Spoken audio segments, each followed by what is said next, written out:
देखो भाई, ये क्वेश्चन दिखने में थोड़ा सा लेंदी है, मतलब इसका जो सॉल्यूशन है वो लेंदी है, पर ये क्वेश्चन एज सच कोई बहुत ज़्यादा टफ नहीं है। ठीक है, क्वेश्चन की लैंग्वेज तो आप लोग पढ़ ही ली होगी, मैं इसको सीधा डायग्राम से समझाता हूँ। इसमें क्या लिखा है कि एक ऐसा ट्रैक है और ये एक सीधा ट्रैक है, यहाँ पर एक ब्लॉक है जिसका मास 490 ग्राम है, और यहाँ पर एक बुलेट आ रही है कितनी स्पीड से, 50√7 मीटर पर सेकेंड से। ठीक है, तो 50√7 मीटर पर सेकेंड। बुलेट का मास 10 ग्राम और ब्लॉक का मास 490 ग्राम, और ये बुलेट इसके अंदर घुस जा रही है। तो कुछ ऐसा सिचुएशन दिखेगा, और इन दोनों की एक कॉमन वेलोसिटी हो जाएगी जिसको अपन v0 बोल देते हैं। ठीक है, अब बोला क्या है कि भाई इस ब्लॉक से अगर ये, मतलब इस वेलोसिटी से ब्लॉक जब ये ऐसे जाएगा तो ये कभी ना कभी सर्कल को लूज करेगा, सर्कल को लीव करेगा। अब वो हो सकता है कि वो यहाँ पर लीव करे, चाहे वो टॉप मोस्ट पॉइंट पे लीव करे, बट लीव तो करेगा ही, क्योंकि ट्रैक तो इनकम्प्लीट है, यहाँ पर ख़त्म हो जा रही है ट्रैक। तो या तो वो पूरा सेमी सर्कल को ख़त्म करके बाहर जाएगा, या तो फिर उससे भी पहले चले जाएगा। ठीक है, और ये कैसे डिसाइड करेंगे कि वो सर्कल में कितना दूर तक जाएगा, वो अपन डिसाइड करेंगे वर्टिकल सर्कुलर मोशन के कॉन्सेप्ट से। ठीक है, तो अब पहली बात तो ये कि इस v0 की वैल्यू कैलकुलेट कैसे करेंगे अपन लोग, तो मोमेंटम कंजर्वेशन से करेंगे। ठीक है, मोमेंटम कंजर्वेशन से जब अपन v0 की वैल्यू निकालेंगे तो ये √7 आएगा। मैं निकाल के दिखाऊंगा, कोई दिक्कत नहीं है। ठीक है, अभी मान लो, अब ये इसको मैं पॉइंट पार्टिकल मान देता हूँ अब। ठीक है, कौन, ये ब्लॉक प्लस जो अपना बुलेट है उसको एक कंबाइंड मास पॉइंट पार्टिकल मान लेता हूँ, जो कि कितनी स्पीड से जा रहा है, √7 से। अब अपने को देखना है इसकी इनिशियल वेलोसिटी कहाँ पर लाई कर रही है, कहाँ पर in the sense √2gh, √5gh, इनके बीच में लाई कर रही है कि इससे ऊपर है। भाई सर्कल को पूरा करना है तो velocity should be greater than √5gh, पता है अपने को। और अगर यहाँ कहीं पर लीव करना है तो velocity should be somewhere between √2gh and √5gh। और अगर 2gh, √2gh या फिर उससे छोटी होगी तो यहीं तक जाएगी, तो यहाँ तक जाएगी तो फिर वापस आ जाएगा वो, तो है ना। तो फिर तो लीविंग का सवाल ही नहीं, तो यहाँ पर तो लीविंग लिखा हुआ है, इसका मतलब √2j से तो बड़ा ही आना चाहिए वेलोसिटी सॉल्व करने पे। अभी करेंगे अपन, कोई दिक्कत नहीं है। ठीक है, अभी देखो, अब कैलकुलेशन करते हैं ना। जैसे सबसे पहले √2gh की वैल्यू निकालते हैं, √2 इंटू जी इंटू एच, नहीं सॉरी आर, है ना आर। √2gr कितना आ जाएगा, 2 इंटू 10 इंटू आर की वैल्यू कितनी है, 0.2, ये कितना हो गया, √4। √5gr की वैल्यू निकालते हैं, √5gr कितना आ जाएगा, 5 इंटू 10 इंटू आर, ये कितना आ गया, 5 इंटू 0.21, तो √10। अब साफ दिख रहा है यार, ये √7 है, ये √4 और √10 के बीच में कहीं पर लाई कर रहा है ना। तो इसका मतलब साफ हो गया कि ये पार्टिकल यहाँ कहीं पर, यानी कि 90 और 180 के बीच में कहीं पर सर्कल को लीव करेगा। ठीक है, उसके बाद आगे बढ़ना है अपने को, पर उससे पहले मैं एक छोटी सी चीज़ और बता देता हूँ। अब ये सब कैलकुलेशन नहीं करेंगे ना, ये सब मिटा दो, इसका कोई काम नहीं है अब, वो बस शो करना था अपने को। ठीक है, सॉरी। हाँ, अभी मैं एक काम करता हूँ, ये जो v0 = √7 बताया था वो कैसे निकलेगा, सिंपल है भाई। बिफोर पहले क्या था, कोलिजन से पहले ये चल रहा था और ये रेस्ट पे था। ठीक है, तो mass of the bullet into velocity of the bullet is equal to combined mass कितना है इन दोनों का, 500 है, और कंबाइंड वेलोसिटी को मैं v0 अज्यूम किया हूँ, तो v0 की वैल्यू क्या आ गई, 500 और ये 50 10 गया, √7 आ गई, ख़त्म। इसमें और कुछ नहीं, मिटा दो, है ना, सब मिटा दो। अब √7 की वेलोसिटी मिल गई मेरे को। ठीक है, सिंप्लीफाई करते हैं थोड़ा क्वेश्चन को। तो अब अपन क्या पढ़ेंगे कि सिंपल एक पार्टिकल है जो कि √7 वेलोसिटी से जा रहा है, और क्वेश्चन में पूछा हुआ है कि जब वो सर्कल को लीव करेगा, यहाँ कहीं से लीव करेगा, तो वो ऐसे जाएगा प्रोजेक्टाइल मोशन फॉलो करते हुए, तो वो कहाँ जाके स्ट्राइक करेगा, ये क्वेश्चन में पूछा हुआ है। ठीक है, तो सबसे पहले तो भाई ये निकालना पड़ेगा कि ये किस पॉइंट पे होएगा, ऐसा किस पॉइंट पे वो जाके सर्कल को लीव करेगा, ये अपन निकालते हैं। तो देखो, मैं मान रहा हूँ इस पॉइंट पे वो सर्कल को लीव कर रहा है, और इस पॉइंट पे कुछ वेलोसिटी मैं इसकी v मान लेता हूँ, टेंजेंशियल डायरेक्शन में होगी, और ये सब डॉटेड लाइन बना लिए। इस एंगल को मैं थीटा मान लेता हूँ। ठीक, तो ये वाला एंगल क्या हो जाएगा, 90 - थीटा। ये अगर 90 माइनस थीटा हो जाएगा तो ये क्या हो जाएगा, थीटा, तो इसको अपन थीटा लिख लेते हैं, ठीक है। अभी देखो ये डिस्टेंस जो है वो कितनी है, रेडियस ऑफ द सर्कल के बराबर आर है, तो ये डिस्टेंस कितनी हो गई, ये वाली, ये हो गई आर कॉस थीटा, और यहाँ से लेकर यहाँ तक की डिस्टेंस कितनी है, ऑब्वियसली आर। तो ये पार्टिकल जो है वो यहाँ से लेकर कितना ऊपर गया, R plus R cos theta. उसकी इनिशियल वेलोसिटी थी √7 और फाइनल वेलोसिटी उसकी मैं v मान रहा हूँ। एनर्जी कंजर्व रहेगी, है ना। तो इनिशियल एनर्जी बराबर फाइनल एनर्जी। इनिशियल एनर्जी क्या है भाई, केवल काइनेटिक एनर्जी हाफ m। अब एक्चुअल में मास का यहाँ पर कोई काम नहीं है, वो कट जाता है। तो यहाँ पर मैं m की वैल्यू कुछ भी हो, 500 ग्राम हो चाहे 10 कुछ भी हो, कोई फ़र्क नहीं पड़ता। एक बार अपने को वेलोसिटी √7 पता चल गई, उसके बाद मास का कोई काम नहीं, अभी कट भी जाएगा वो। हाफ एम वी स्क्वायर यानी कि हाफ m इंटू 7, v का स्क्वायर कितना आएगा, 7 आएगा, इज इक्वल टू इस पॉइंट पे हाइट कितनी है अपने पास, r plus R cos theta. तो m g r plus R cos theta, ये हो गया, ये m से m कट गया, सॉरी यार एक minute, plus kinetic energy. Kinetic energy कितनी है भाई, फाइनली हाफ m v का स्क्वायर, ये वाली वेलोसिटी जो अपने को अननोन है, नहीं पता भी, m को काट दो, 2 से मल्टीप्लाई कर दो, तो ये 2 और यहाँ पर 2 आ जाएगा। तो 7 इज इक्वल टू क्या आ गया, 2g, इन दोनों में से r को कॉमन निकाल लो, अंदर क्या बचेगा, 1 plus cos theta plus v का स्क्वायर। अब ये तो आ गई एक इक्वेशन। अभी सोचो यहाँ पर कितने वेरिएबल दिख रहे हैं भाई, यहाँ पर v भी वेरिएबल है और थीटा भी वेरिएबल है, सॉल्व हो पाएगा क्या, नहीं। तो क्या करें अपन, इस पॉइंट पे एक और कहानी अपन सुना सकते हैं। कौन सी कहानी, ब्लू कलर। देखो भाई यहाँ पर ये कांटेक्ट को लूज कर रहा है ना, तब तो सर्कल को लीव कर रहा है। कांटेक्ट को लूज करने का मतलब क्या होता है कि नॉर्मल रिएक्शन ज़ीरो हो जाना। नॉर्मल रिएक्शन अगर ज़ीरो हो चुका है इस पॉइंट पे, तो mg तो अभी भी लग रहा है, mg का एक कंपोनेंट यहाँ लगेगा और एक कंपोनेंट यहाँ लगेगा। अभी ये एंगल अगर थीटा है तो ये एंगल भी क्या होएगा, थीटा।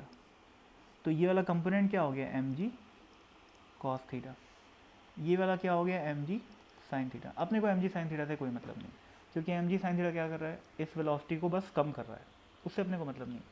नॉर्मल रिएक्शन तो इस एक्सिस में लगता है ना, ठीक है। अब लेकिन नॉर्मल रिएक्शन तो ज़ीरो हो चुका है। तो बेसिकली भाई ये है, इसके लीव करने से जस्ट पहले है तो ये सर्कुलर मोशन में, और एकमात्र फोर्स सेंटर की तरफ कौन सा लग रहा है, mg cos थीटा। तो मैं क्या लिखूंगा, F centripetal is equal to mass into a centripetal, ठीक है। F सेंट्रीपिटल कितना है, mg cos theta is equal to mass into a c कितना होता है, v square by r. m से m गया, इस r को इधर ले आओ, तो v स्क्वायर की वैल्यू क्या हो गई, rg cos थीटा, ठीक है भाई। तो मैं यहाँ पर इस v स्क्वायर की जगह क्या रख सकता हूँ, rg cos थीटा रख सकता हूँ, ठीक है। तो सबको मिटा देते हैं आप, इस v स्क्वायर की जगह क्या रखूँगा मैं, rg cos थीटा। ध्यान रखना इसको रिप्लेस किया हूँ मैं, v square is equal to rg cos theta को। अब देखो ये gr की वैल्यू कितनी है, 2, क्यों, r की वैल्यू 0.2 और g की वैल्यू 10, ये भी क्या हो गया 2। तो 7 इज इक्वल टू, ये 2 इंटू 2 कितना हो गया 4, 1 plus cos theta plus again 2 cos theta. अभी देखो 4 into cos theta plus 2 cos theta कितना आ गया, 6 कॉस थीटा आ गया, प्लस यहाँ पर देखो ये 4 है, ये 4 इससे माइनस हो जाएगा, कितना बचेगा, लेफ्ट हैंड साइड में 3 बचेगा। तो कॉस थीटा की वैल्यू कितनी आ गई, 3/6 बोले तो 1/2, यानी कि थीटा बराबर आ गया 60 डिग्री, ठीक है। तो थीटा तो पता चल गया। अब एक और अननोन क्या था भाई, वेलोसिटी भी तो अननोन थी, तो उसको यहाँ से निकाल लेते हैं। तो v square is equal to R G की वैल्यू 2 और कॉस थीटा की वैल्यू 1/2। तो v की वैल्यू क्या हो जाएगी, √1, ये तो 1 ही है, तो 1 आ गया, समझ गए। तो इस पॉइंट पे वेलोसिटी सिंपली क्या है अपने पास, 1 है, ठीक। अभी मैं इस पूरे कचरे को साफ कर देता हूँ फिर से, अब इसका कोई काम नहीं। केवल एक चीज़ ध्यान रखनी है अब कि वेलोसिटी आ चुकी है 1, पूरा मिटा हुआ है। देखो अब वेलोसिटी 1 आई है और कितने एंगल पे, 60 डिग्री पे, है ना। देखो यहाँ पर ऐसा हुआ है,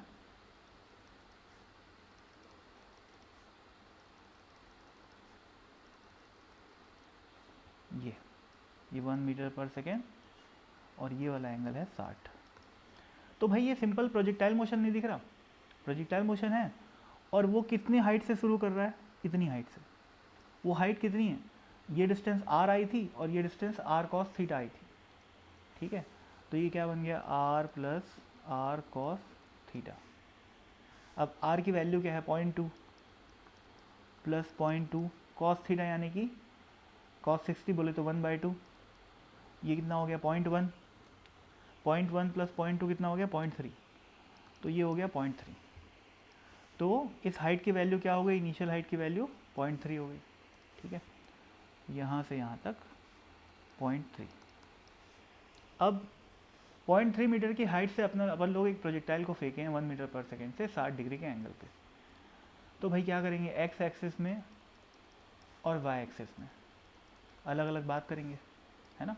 एक्स एक्सिस में क्या होएगा, रेंज बराबर क्या होता है, वेलोसिटी का इनिशियल एक्स कंपोनेंट जो कि कितना है 1 cos 60, 1 cos 60 बोले तो 1/2, और ये वाला कंपोनेंट कितना है वाई कंपोनेंट 1 sin 60 बोले तो √3/2।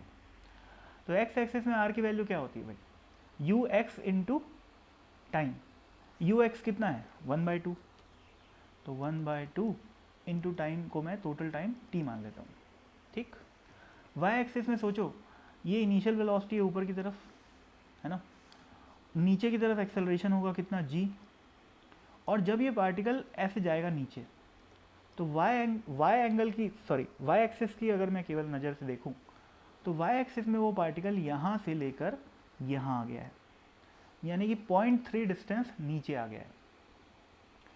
तो वाई एक्सिस में गिवन क्या क्या है, देखो वाई एक्सिस में u की वैल्यू क्या हो गई √3/2, एक्सेलरेशन की वैल्यू क्या लिखूंगा -10, क्योंकि भाई ऊपर में वेलोसिटी को अगर पॉजिटिव मान रहा हूँ तभी तो प्लस √3/2 लिखा हूँ ना, तो एक्सेलरेशन विल ऑब्वियसली भी नेगेटिव क्योंकि नीचे है। डिस्टेंस अभी अपन देखिए नीचे जा रहा है भाई, तो डिस्प्लेसमेंट क्या हो गया 0.3 विद अ माइनस साइन। अब s is equal to ut plus half AT² लगा दो यहाँ पर, है ना।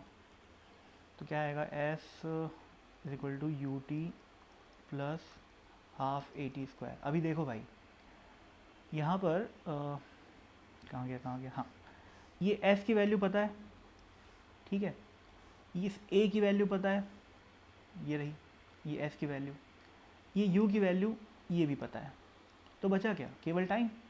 तो समझ में आ रहा है कि ये टाइम में एक क्वाड्रेटिक इक्वेशन बन रही है, ठीक है।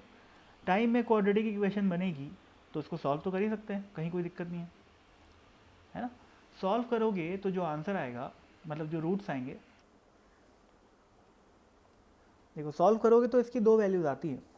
अब वो मेरे को अब उसका सॉल्व वॉल्व तुम लोग खुद करते रहना, है ना। सॉल्व करोगे तो इसकी 2 वैल्यू आएगी, एक पॉजिटिव आएगी एक नेगेटिव आएगी। ऑब्वियसली नेगेटिव वाली को रिजेक्ट करेंगे और पॉजिटिव वाली आ जाएगी √3/5, ठीक है। तो ये टाइम निकल गया।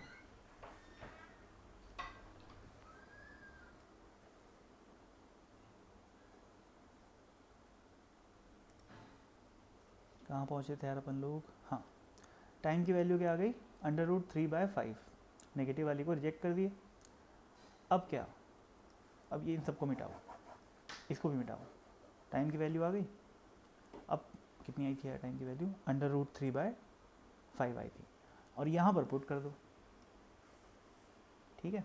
तो क्या बन जाएगा ये √3/5, रेंज की वैल्यू क्या आ गई √3/10, ठीक है। अब इसका आंसर किस तरीके का दिया हुआ है ना, आंसर इसका दिया हुआ है, इसमें क्या पूछा हुआ है, where will the block strike the horizontal part after leaving the semi circular track. तो इसका आंसर देखोगे तो कुछ ऐसा दिया हुआ है कि ये स्ट्रेट लाइन वाला ट्रैक है, ये इन दोनों का क्या है मीटिंग पॉइंट, मतलब ये कर्व्ड पाथ और स्ट्रेट लाइन का मीटिंग पॉइंट है। तो इसमें ऐसा कुछ लिखा हुआ है आंसर की में कि ये यहाँ पर स्ट्राइक करेगा, the point joining the two path, एक कर्व वाला और एक स्ट्रेट लाइन वाला। तो कैसे पता चले भाई कि ये ऐसे ही जाएगा और यहीं पर जाके स्ट्राइक करेगा? तो वो ऐसा है कि रेंज जो आई जो कि √3/10 है वो एग्जैक्टली इस डिस्टेंस के बराबर है, ये वाली। कैसे? देखो भाई, ये वाला एंगल कितना है, आर है, सॉरी ये वाला जो लेंथ है वो कितना है, आर है, ये 60 है, तो ये कितना हुआ, 30 हुआ, तो ये वाली लेंथ कितनी हो गई, आर कॉस 30 हो गई। या तो सिंपली आर क्या लिख सकता हूँ मैं, उस समय क्या किए थे अपन लोग, याद करो, ये वाली डिस्टेंस क्या थी, आर कॉस थीटा आई थी, तो ये वाली डिस्टेंस ऑब्वियसली क्या हो जाएगी, आर साइन थीटा हो जाएगी। ठीक है, तो आर साइन 60, आर कितना है भाई 0.2, साइन 60 बोले तो √3/2, 0.2/2 10 हो गया, क्या आंसर आया, √3/10। समझ रहे हो? तो रेंज एग्जैक्टली इस डिस्टेंस के बराबर आ रही है। इसका मतलब इस पार्टिकल का पाथ कैसा होगा,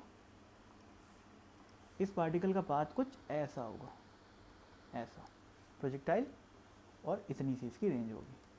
ठीक है, तो देख रहे हो इस क्वेश्चन में क्या किया अपन लोग, पहले मोमेंटम कंजर्व किए, ठीक है, फिर वर्टिकल सर्कुलर मोशन का कॉन्सेप्ट लगाए, उससे पता की कि वो रेडियस को लीव कहाँ पर कर रहा है, उसके बाद प्रोजेक्टाइल मोशन का कॉन्सेप्ट लगाए। तो ऐसा कुछ बहुत टफ नहीं है, पर चूँकि नंबर ऑफ स्टेप्स बहुत ज़्यादा है तो इसलिए टफ लगता है, लेकिन ऐसा कुछ है नहीं। ठीक है, इत्मीनान से बनाओगे तो हो जाएगा। चलो, खुद से बनाओगे तो ही मज़ा है ना।